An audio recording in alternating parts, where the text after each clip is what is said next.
오늘도 이 자리에 나와 함께 예배하는 모든 성도님들과 또 실시간 온라인을 통하여 예배하는 모든 성도님들께 진심으로 감사드립니다. 우리가 예배할 때 하나님을 만나고 그 능력으로 승리하는 성도 되기를 진심으로 바라고 기도하겠습니다. 우리 성도님들께 질문하겠습니다. 오늘 어떤 마음으로 교회를 찾아오셨습니까? 어떤 생각을 가지고 예배에 참석하셨습니까? 그리고 이 자리에 지금 우리가 함께 찬송하고 기도하고 말씀을 나누는데 또 어떤 느낌을 받고 계십니까? 오늘의 설교 제목은 교회를 안 다녀도 믿음만 지키면 되지 않을까입니다. 사실 우리 성도님들께는 굳이 더 설명할 필요가 없는 주제이라고 생각을 합니다. 그러나 예로부터 지금까지 항상 많은 사람들이 질문해왔던 주제예요. 내가 꼭 교회를 출석해야 될까요? 그냥 알아서 혼자 하나님을 잘 믿으면 되지 않을까요? 특히 코로나가 청걸할 때 이 질문이 폭발적으로 늘었던 적도 있습니다. 오늘 제가 왜 이 주제를 가지고 왔을까요? 이번 주에도 또 이런 질문을 들었기 때문입니다. 우리가 잘 알고 이해하고 그리고 혹여나 누군가 이런 질문들을 할 때 명료하게 대답해 줄 수 있으면 함께 더 풍성하고 깊은 신앙생활을 할 수 있을 것 같아요. 그래서 오늘은 이 주제에 대해 함께 나눠보면 좋겠습니다. 우선 이렇게 질문하면 좋겠습니다. 교회를 안 다녀도 믿음만 지키면 되지 않을까? 그런데 이 질문에 대답하기 위해서는 교회란 무엇인지 알아야 합니다. 그렇다면 교회란 무엇입니까? 교회라는 것은 성경 원어에 보면 에클레시아라고 합니다. 이는 원래 단순한 모임 또는 그냥 공동체를 의미했습니다.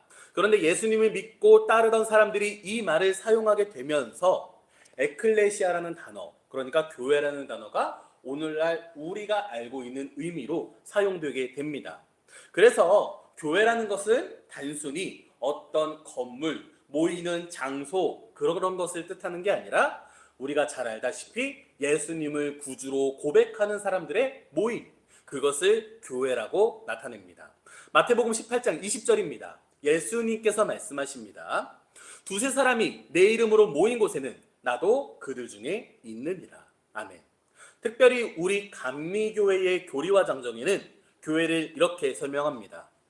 예수 그리스도를 구주로 고백하고 구원을 얻은 이들이 모인 공회로 하나님의 말씀을 전파하고 그리스도의 명령을 따라 성례를 행하며 세상과 사회 속에서 하나님의 뜻을 실현하는 사명을 지닌 신앙 공동체이다 라고 정의하고 있습니다. 그렇기 때문에 교회를 안 다녀도 믿음을 지키면 되지 않을까? 라는 명제 자체가, 그러니까 오늘 설교의 제목 자체가 성립이 안 되는 이야기입니다. 그래서 아마 이 질문은 단순히 예수님을 믿는 자들의 모임을 교회라고 말하는 게 아니라 우리 예린교회처럼 지정된 장소에 예배처소를 세우고 이곳에 우리가 정기적으로 모여서 예배하고 기도하고 모임을 갖고 교제하고 이런 것들을 하고 싶지 않습니다 라는 표현이라고 저는 생각을 합니다. 그런데 오늘 설교를 좀 더 깊이 들어가기 전에 우리가 이렇게 모일 수 있는 장소에 감사하셨으면 좋겠습니다. 우리 교회가 햇수로 이제 4년 차를 맞이했는데 어떤 과정을 겪어서 지금 이 자리에 있었습니까? 언제 한 번은 예배할 데가 없어서 주일에 인천대공원에서 돗자리 깔고 예배드린 적도 있어요. 그때 참석하셨던 분들 계십니까? 어디로 가야 될까? 어디로 예배해야 될까? 정말 마음이 어려웠었고 그런 고민을 했었습니다. 그러다가 인천대공원에서 돗자리 깔고 예배드리고 그 다음 주에 저희 지금 있는 예배처소 아래층 2층에서 처음으로 예배를 드리게 됐던 적도 있어요. 교회라는 것은 전 좋은 거라고 생각합니다. 자, 다시 그렇다면 왜 교회를 나가기 싫은 걸까? 몇 가지 한번 예시를 들어보겠습니다. 실제로 자신에게 주어진 환경 때문에 그럴 수도 있을 것 같아요. 당장 많은 이야기를 드릴 수 있는데 우리 성도님들께서 다 공감되실 만한 이야기 두 개만 준비해 왔습니다. 실제로 우리 교회에 중국 유학을 다녀오신 분이 계시죠? 다들 아시죠? 물론 지금은 대학교 졸업하고 지금 우리 교회에 출석하고 계시지만 중국에 있었을 때 신앙생활 하려고 한인교회를 가야 되는데 편도로 1시간 반이 걸렸대요. 그러니까 버스 타고 교회만 다녀오면 왕복 3시간이 걸렸다고 합니다. 분명 쉽지 않은 여정이었을 거예요. 그러다 보니 말 그대로 육체가 힘들어서 교회에 출석하기 어려운데 내가 온라인 예배 드리고 성경 읽고 신앙생활 하면 안 되겠습니까? 이런 질문이 충분히 나올 수도 있을 것 같습니다. 그리고 지금 우리 교회에서 미국에 유학 가셨다가 지금 거기 취직해서 지금 생활을 하고 계시는 성도님도 다들 알고 계시죠. 그 성도님께서 저에게 처음으로 미국을 유학을 갈 때에 앞으로 가서 신앙생활을 어떻게 해야 될까요? 교회를 어디 다녀야 될까요? 그런 질문을 하셨었어요.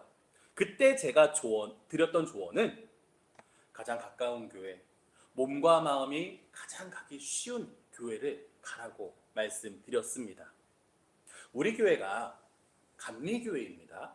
그러다 보니 사실 같은 감리교회로 갔으면 좋겠다 이런 생각도 들어요. 그런데 만약 감리교회를 갈 수 있다 그래도 한국 감리교회랑 미국 감리교회랑 완전 다르다라는 거 아십니까? 심지어 한인교회를 가는 게 더 좋겠죠. 그런데 그런 거 다 따지다 보면은 교회 가기 힘들어요. 그래서 제가 길게 말할 것도 아니고 가까운 교회, 마음이 동하는 교회, 교파 교단 상관없고 뭐 이상한 교회 있잖아요. 이단 사이비 그런 곳만 아니면 가시라고 했습니다. 그래서 그 이제 대학원에서 이제 석사 과정 중에는 대학교회를 가셨대요. 특히 현지인들이 있는 곳. 그래서 저에게도 사진이나 영상을 보여주셨었는데 젊은 저 입장에선 외국인들, 그러니까 미국 사람들이랑 함께 신앙생활을 하셨더라고요. 그리고 지금은 이제 학교를 졸업하고 또 지역을 한 번 더 이동하셔서 제가 듣기로는 그곳에서 한인교회 다니고 있다고 들었습니다. 이처럼 정말 내게 주어진 환경이 오늘날 우리가 말하는 이런 예배당으로 출석하기 힘든 경우가 있을 것 같습니다. 또 어떤 일이 있을 수 있을까요? 아마 교회에서 상처를 받거나 또는 이미 세상에서 많은 감정 노동을 하고 왔는데 교회에서 또 웃어야 되고 가만히 있고 싶은데 예절을 지키고 매너를 지키고 어떤 공동체 속에 속해서 일해야 되는 것 또는 봉사 그런 것들이 부담으로 다가왔을 수도 있을 것 같습니다. 그래서 한때 이슈가 되기도 했던 유명한 오무교회가 온다라는 책이 있었어요. 오무가 무슨 뜻이냐면 5가지가 없다는 뜻입니다. 무엇이 없냐? 십자가가 없고 새벽 예배가 없고 성경 공부가 없고 구역, 그러니까 우리 감리교 표현으로 하자면 뭐 속회나 소모임 같은 거 없고 또는 장로 아직 없음이라는 표현입니다. 가볍게 보자면 이 5가지가 교회의 문턱을 넘어 들어가는데 큰 방해 요소라는 거예요. 교회에서 사람을 힘들게 만드는 내용이라는 것입니다. 물론 이게 디테일하게 보자면 좀 더 우리가 깊이 생각해 봐야 될 주제입니다. 단순히 이 책의 저자가 이 5개가 없어져야 된다 이렇게 말하고 있는 건 아닙니다. 그런데 어찌됐든 어떤 말씀을 드리고 싶은 것인가? 교회에 출석하는데 많은 어려움이 있다는 거예요. 그래서 결론적으로 교회는 안 가고 나 스스로 알아서 믿음만 지키면 안 될까요? 라는 질문이 나오는 것입니다. 우리 성도님들께서는 어떻게 생각하십니까? 정답은 안 됩니다. 그런데 안 된다고 말하기 이전에 불가능하다고 말씀드리고 싶습니다. 왜냐하면 우리가 예수님을 믿고 그 말씀의 발자취를 따르는 성도이죠. 그리고 우리가 모인 곳이 교회입니다. 그런데 우리가 지금까지 설교 때 많이 나눠왔죠. 믿음이란 무엇입니까? 경건이란 무엇입니까? 기도란 무엇입니까? 은혜란 무엇입니까? 성경을 읽어보면 그것의 결론이 무엇입니까? 하나님과의 관계고, 또 하나님께서 원하시는 바 이웃과의 관계입니다. 그래서 모든 것을 다 차치하고 나 혼자 골방에 갇혀서 오직 하나님과 일대의 관계로만 신앙생활을 하겠다라는 것은 단순히 틀렸다라기보다는 많이 연약한 신앙생활, 완전하다는 건 또 없겠지만 완전하지 못한 신앙생활, 굉장히 아쉬운 신앙생활이라고 말씀드릴 수 있습니다.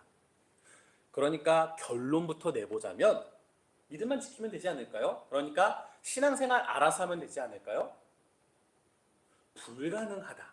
왜? 신앙생활이라는 것 자체가 관계이기 때문입니다.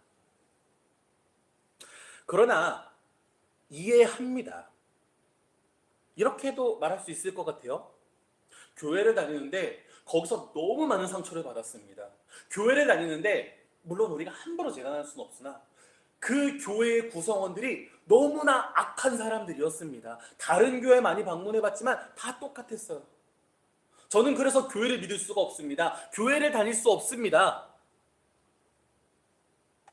물론 이 말에도 많은 어폐가 있을 수 있으나 어떤 의미를 가지고 전달하는지는 이해가 됩니다. 제 친구 중엔 그런 친구가 있었어요. 신앙생활 정말 열심히 했어요. 주일에 교회에 충성을 다했습니다. 그래 놓고서 이제 교회에서 집에 갈 때가 되면은 농담 반 진담 반 저에게 뭐라 그러냐면 야호, 내일은 즐거운 월요일이다, 이렇게 이야기하는 거예요. 월요일엔 어떤 일이 있습니까? 다들 직장으로 출근을 합니다. 직장에 가면 열심히 일해야 되고 사회생활 해야 됩니다. 일이 많으면 야근까지 해야 돼요. 그런데 그게 교회에서 일하던 것보다는 낫다라는 거예요. 교회에서 그 정도로 많은 일들을 맡겼고 많은 감정 노동을 쏟아내야 했다라는 것입니다. 물론 그 친구 지금도 신앙생활 잘합니다. 그래서 저는 그렇게 생각을 합니다. 어떻게 보면 신앙생활의 본질과는, 아니 이것도 본질에 포함된다고 생각해요. 교회가 오고 싶은 교회가 되어야 된다고 생각을 합니다. 그래서 그 교회에 출석했을 때 처음 시작은 인간적인 마음에 사람들이 좋아서, 교회 시설이 좋아서, 또는 내가 원하는 것을 충족시켜 줄 수 있어서 출석했을지 몰라도 결국엔 그 자리에서 하나님을 만나게 되고 하나님의 말씀으로 훈련되어 성숙한 성도가 되는 것을 목표로 해야 된다고 우리는 생각을 합니다. 그렇다면 어떻게 해야 될까요? 우리 예린교회도 이 예배당, 예배처소가 굉장히 작은 편에 속하고 미흡한 게 많은데 시설을 꽉꽉 채우고 인테리어 더 열심히 하고 편의시설들 만들면 완벽한 교회가 될까요? 물론 좋습니다.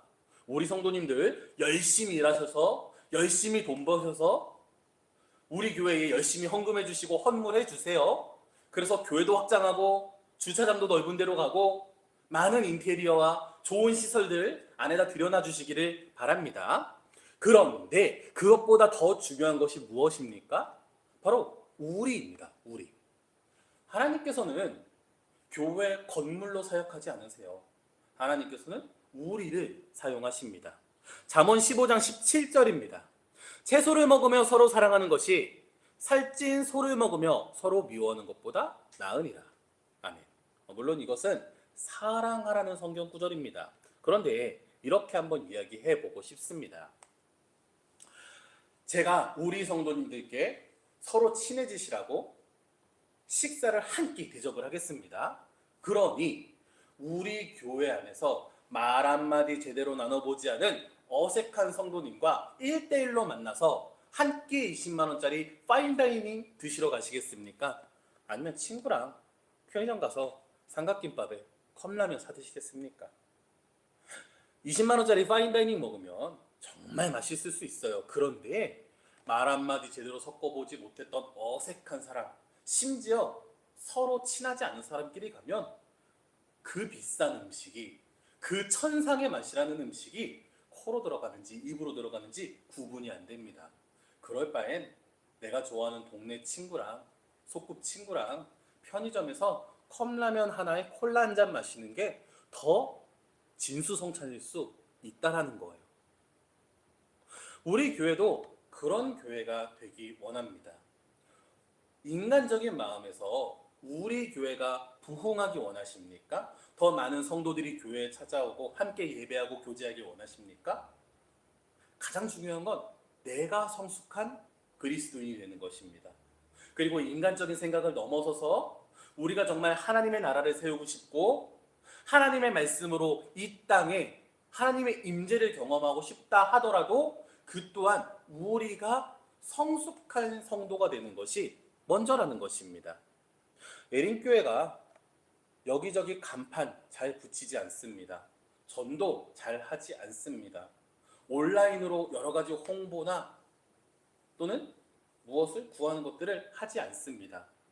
왜 그러냐면 분명 하면 좋을 거고 그렇다면 예린교회에 흥미를 갖는 사람들이 생길 거고 예린교회에 방문하는 사람들이 생길 것입니다. 그러나 그들이 와서 예린교회에 정착할까요? 우리가 준비되지 않았다면, 우리가 성숙하지 않다면 아무리 많은 사람이 찾아와도 결국 그 사람들은 다 떠나게 되어 있어요. 오고 싶은 교회를 만들어야 한다는 것입니다. 그리고 오고 싶은 교회는 시설로 만드는 게 아니라 내가 오고 싶은 교회의 멤버가 되어야 된다고 저는 생각합니다. 물론 쉽지 않은 일입니다. 무언가 나에게 큰 부담이 주어지는 것 같아요. 그런데 두 가지를 기억해 주시기 바랍니다. 하나는 고린도전서 10장 13절입니다. 제가 읽겠습니다. 사도 바울이 말합니다. 사람이 감당할 시험 밖에는 너희가 당한 것이 없나니 오직 하나님은 미쁘사 너희가 감당하지 못할 시험 당함을 허락하지 아니하시고 시험 당할 즈음에 또한 피할 길을 내사 너희로 능히 감당하게 하시느니라. 아멘. 오고 싶은 교회를 만드는 것뿐만이 아니라 우리에게 맡겨진 모든 하나님께서 허락하신 삶 속에서 언제나 우리는 감당할 시험 그리고 피할 길을 주시는 하나님을 믿기를 바랍니다. 그리고 우리가 이곳에서 진정한 하나님의 교회를 세우기 위해서는 분명 우리가 힘써야 한다는 사실도 기억해 주시기 바랍니다. 그렇다면 어떻게 그런 성도가 될 수 있을까요? 정말 할 수 있는 이야기 많을 것 같아요. 근데 우리 교회가 강조하는 것은 무엇이죠? 지혜로워야 한다는 것입니다. 지혜로워야 한다. 결국에 우리가 해야 하는 일은 서로 사랑하는 일이에요.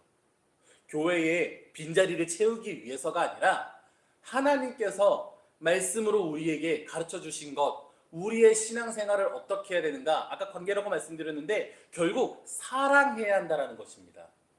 우리 교회 안에서 서로 사랑하고요, 혹여나 누가 방문하면 그 사람을 사랑해주고 세상에 사랑을 전할 때 하나님의 나라가 서는 거예요. 그런데 예린교회에서 늘 말씀드립니다. 사랑은 지혜로워야 제대로 할 수 있습니다.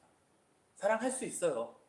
어리석어도 사랑할 수 있습니다. 그런데 지혜롭게 사랑할 때 더 제대로 된 사랑을 할 수 있다는 것을 기억해 주시기 바랍니다. 역대하 1장에 보면 솔로몬 왕이 기브온 상당에서 하나님께 1000번제를 드립니다. 그리고 하나님께서 솔로몬 왕에게 꿈으로 나타나셔서 솔로몬 왕이 구하는 것을 주시겠다고 하십니다. 그때 솔로몬 왕은 무엇을 구합니까? 역대하 1장 8에서 10절입니다. 제가 한번 읽겠습니다. 솔로몬이 하나님께 말하되 주께서 전에 큰 은혜를 내 아버지 다윗에게 베푸시고 내가 그를 대신하여 왕이 되게 하셨사오니 여호와 하나님이여 원하건대 주는 내 아버지 다윗에게 허락하신 것을 이제 굳게 하옵소서. 주께서 나를 땅의 티끌 같을 많은 백성의 왕으로 삼으셨사오니 주는 이제 내게 지혜와 지식을 주사 이 백성 앞에서 출입하게 하옵소서. 이렇게 많은 주의 백성을 누가 능히 재판하리이까 하니. 아멘. 솔로몬은 왕이 되었습니다. 이제는 하나님께서 맡기신 이스라엘 백성들을 다스려야 했어요. 이스라엘 백성들을 재판해야 됐습니다. 이스라엘 백성들 앞에서 분별할 줄 알아야 됐습니다. 그래서 무엇이 필요했다라는 겁니까? 지식과 지혜, 지혜와 지식. 그것으로 하나님께서 맡기신 이스라엘 백성들을 다스리겠습니다. 사랑하겠습니다. 그래서 우리는 지혜 있는 성도가 되기를 원합니다. 오늘도 이렇게 설교를 준비하면서 정말 우리 성도님들께 드리고 싶은 이야기가 많더라고요. 성경 구절도 함께 읽고 싶은 구절이 넘쳐나고 제 입에서 말이 끊기지 않을 것 같더라고요. 그래서 제가 다른 목사님들의 설교를 막 참고하는데 막 설교가 50분, 진짜 긴 데는 1시간 반도 있더라고요. 그래서 우리 예린교회도 그렇게 설교해야 될까? 그런데 제가 지난 주일에 저의 설교를 편집해서 저 유튜브에 업로드를 하죠. 그랬더니 34분이더라고요. 설교만 34분. 분명 우리 예린교회에서 제가 설교를 짧게 한다고 말씀드렸는데 조금씩 길어지는 것 같아요. 우리 예린교회 유튜브 생방송 가장 아래로 내려가면 저희가 이제 2023년 교회가 처음 설립하고 첫 주, 둘째 주건 없는데 그 다음 주께 온라인으로 올라와 있습니다. 봤는데 예배 시작부터 끝날 때까지, 그러니까 설교만이 아니라 찬송, 중간에 여러 가지 예식들, 사도신경, 주기도문, 대표기도까지 다 합쳐서 예배가 33분이더라고요. 아니 어떻게 예배를 처음부터 끝까지 다 합쳐서 33분밖에 안 드렸지? 이게 말이 되나? 아무리 할 말이 없어도, 아무리 예배를 짧게 해도 예배가 33분? 지금은 설교만 34분이 나오는데? 그런 생각을 스스로 하면서 나도 조금은 성장했나? 성장하고 아는 게 늘어서 깨달은 바들이 있어서 우리 성도님들께 이렇게 하고 싶은 말이 많아졌나? 그런 생각이 들더라고요. 우리가 성숙해지면은 노력하지 않아도 오고 싶은 교회가 될 것입니다. 그리고 오고 싶은 교회는 단순히 우리 교회의 빈자리를 채우기 위해 오고 싶은 교회가 되어야 되는 게 아니라 복음을 전하기 위해 우리가 함께 모여서 하나님의 나라를 세우기 위해 신앙 공동체로 모인다는 것을 기억해 주시기 바랍니다. 혼자 신앙생활 할 수 있는가? 할 수 있다고 생각해요. 할 수는 있다고 생각을 합니다. 그런데 정말 많이 부족하고 정말 많이 연약한 신앙생활이 될 것입니다. 성숙하지 못하고 언제나 어린아이의 자리에 머물러 있는 신앙생활이 될 거예요. 그런데 교회에 출석하는 게 두렵습니다. 교회에 출석하는 게 어렵습니다. 약 한 달 전에 들었던 이야기이지만 제가 아는 또 하나 이제 어린 친구가 타지로 옮겼다가 교회를 옮기기 위해서 어떤 교회에 안문까지 갔다가 결국에 들어가지 않고 돌아갔다 그러더라고요. 왜 교회에 들어가지 못할까? 어떤 생각과 어떤 마음이 있길래 교회에서 예배하지 못하고 교회에서 함께 교제하지 못할까? 잘 모르겠어요. 제가 다른 교회 사정을 다 아는 것도 아니고 교회에 출석하지 않는 이들의 마음을 다 헤아릴 능력도 없습니다. 다만 우리 예린교회가 함께 성숙해 나갈 때에, 사랑을 지혜로 해 나갈 때에 분명 하나님의 나라를 세우는 훌륭한 신앙 공동체가 될 수 있을 것이다.